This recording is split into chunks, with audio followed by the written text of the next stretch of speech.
On ouvre une page RDC maintenant avec ces images. D'abord signées Francine Mokoko à Kinshasa. Les négociations pour trouver une issue à la crise politique ont repris ce mardi, à moins d'une semaine de la fin du mandat du président Kabila. Les discussions sont conduites sous la médiation de l'Église catholique en présence de représentants du pouvoir et de l'opposition. Deux points cruciaux sont à l'ordre du jour, la question de la date de la présidentielle et celle de l'avenir de Joseph Kabila. Et puis autre point épineux, celui de la libération des prisonniers politiques et de l'arrêt des poursuites contre Moïse Katumbi. Merci d'être avec nous, Chantal Ramazzoni, magistrate anciennement basée à Lubumbashi. Vous avez fui la RDC au mois de juillet dernier après avoir condamné Moïse Katumbi dans une affaire de spoliation présumée, une condamnation exercée sous la contrainte du pouvoir congolais. Avez-vous raconté par la suite? Vous vivez aujourd'hui en exil en France, sous la protection de la Fédération internationale des droits de l'homme. Le secrétaire général de l'Afrique à la FIDH, Paul Ntsapou, vous accompagne d'ailleurs ce soir. Bienvenue. Chantal Ramazzoni, première question, pourquoi tenez-vous à parler ce soir? Merci, madame journaliste. Au fait, j'ai décidé de briser les silences par rapport à tout ce qui se passe dans mon pays. C'est pourquoi, avant toute chose, je dois d'abord remercier l'Éternel. Je remercie aussi les dames, et les hommes et les femmes qui ont prié pour moi et pour notre pays qui traverse une période difficile à ces moments. Et je remercie aussi en passant la FIDH qui ne cesse de me soutenir dans tout ce que je suis en train de faire. Et si j'ai décidé aujourd'hui de briser les silences, c'est... En fait, je voulais que le peuple, l'opinion nationale et internationale sache au moins ce qui s'est passé autour du dossier Stupis contre M. Moïse Katumbi. Alors, vous avez raconté avoir subi des contraintes de la part du pouvoir congolais. Quel genre de menaces avez-vous subi?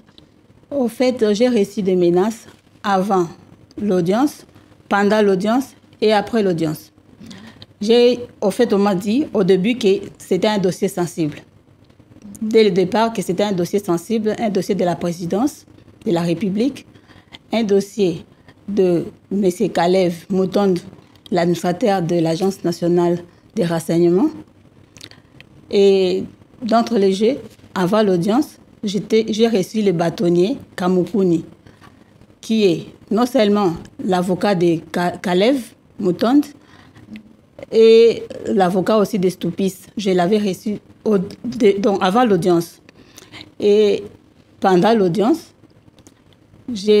avant l'audience, j'ai reçu le bâtonnier, le premier président de la cour d'appel, M. Ilunga Tanda, m'a appelé pour me donner des injonctions, des injonctions. Des directives. Des directives. Qu'est-ce qu'ils vous ont dit? Oui, il m'a demandé de ne pas prendre en compte les données actes que la partie Moïse Katumbi va présenter. Même il arrive qu'il soulève des exceptions que je ne les prenne pas en compte, je dois nécessairement, obligatoirement prendre le dossier en délibéré et demander aux avocats de Moïse Katumbi de se retirer de la barre. Et c'est ce que je fais.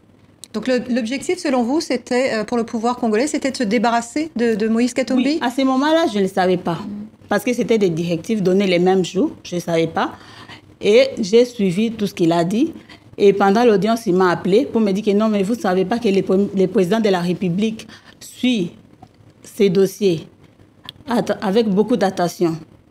Et à ce moment-là, le président de la République était à Lubumbashi. Et il me dira aussi que je devais prendre des dossiers en délibéré. Je l'ai pris en délibéré et qu'on devait prononcer le lendemain. Le lendemain, nous, les membres de la composition, nous n'avons pas délibéré. C'est lui-même, le premier président, qui nous a demandé de condamner Moïse à 3 ans de prison, de lui demander de payer l'amende de $1 million, de mettre aussi la clause d'arrestation immédiate pour quelqu'un qui n'était même pas au pays, pour quelqu'un qui avait reçu l'autorisation d'aller se faire soigner en Europe. On ne pouvait pas, en principe, les condamner par défaut. Donc, il y avait, au fait, dans ce dossier, il y avait des vices. Sur le plan de la forme, nous avons rejeté un donné acte. En principe, le tribunal ne pouvait pas rejeter ces données actes. Alors, vous avez alors écit une lettre aux Nations Unies ainsi qu'à l'Union européenne et à tous les hauts responsables politiques et juridiques de la RDC. Vous avez demandé qu'on annule la signature que vous avez apposée au bas de la page de condamnation de Moïse Katumbi. Vous avez ensuite fui la France. Vous vivez aujourd'hui, on l'a dit, sous la protection de la FIDH. Oui. Qu'est-ce que ça veut dire en clair, Paul Ntsapou? Eh bien, vous savez, elle est une victime. Lorsque vous analysez ce qui lui est arrivé, c'est un témoignage vivant qui démontre qu'elle est une victime et elle a posé un acte de courage pour lutter contre l'impunité. Donc, elle est victime dans son propre pays et en voulant démontrer que les opposants politiques de la trempe de Moïse Katumbi, les défenseurs des droits de l'homme, les journalistes indépendants vivent cette misère, cette dictature à travers une justice qui n'est pas indépendante. Et la FIDH a jugé bon de la recevoir, examiner son dossier et la défendre devant les instances internationales en cette matière de droits de l'homme et également devant le gouvernement français pour sa protection. Alors, dans ces conditions, Chantal Ramazzoni, que comptez-vous faire maintenant? En fait, moi, c'est que j'insiste ici pour dire que le dossier, ce n'est pas un dossier de droit commun comme tel. C'est un dossier politique. Un dossier dans lequel nous avons reçu des pressions. Un dossier dans lequel nous n'avons pas délibéré. Il n'y avait pas d'intime conviction de juge. Tout ce qu'on nous a demandé de faire, nous l'avons fait sous menace. Parce que là, il était entouré des militaires. Il nous a demandé de signer. D'ailleurs, mes collègues ont refusé de signer. C'est un jugement qui a été signé à deux temps. Le 21 à 19h30, l'autre magistrat a refusé de signer. Il a signé le lendemain, en recevant aussi des menaces. Comme quoi, si on ne signe pas, on va nous condamner à 10 ans de prison, nous faire passer à flagrance et on va aussi nous révoquer. C'est ça. Madame les journalistes, si on vous demande aujourd'hui, on vous dit aujourd'hui qu'on va vous condamner à 10 ans de prison, je ne sais pas si vous allez refuser de signer. Et nous avons signé. Comment est-ce qu'on peut vraiment... J'ai demandé que ma signature soit retirée de ces jugements parce que ma signature a été estorquée. C'est un procès vraiment bidon, monté de toutes pièces. Parce que dans quel but? C'était dans le but de les retirer de la course de la présidence. C'était dans le but d'obtenir son inéligibilité par rapport à tout ce qu'il a comme ambition. Ça, j'ai compris, parce qu'ils ont dit ça.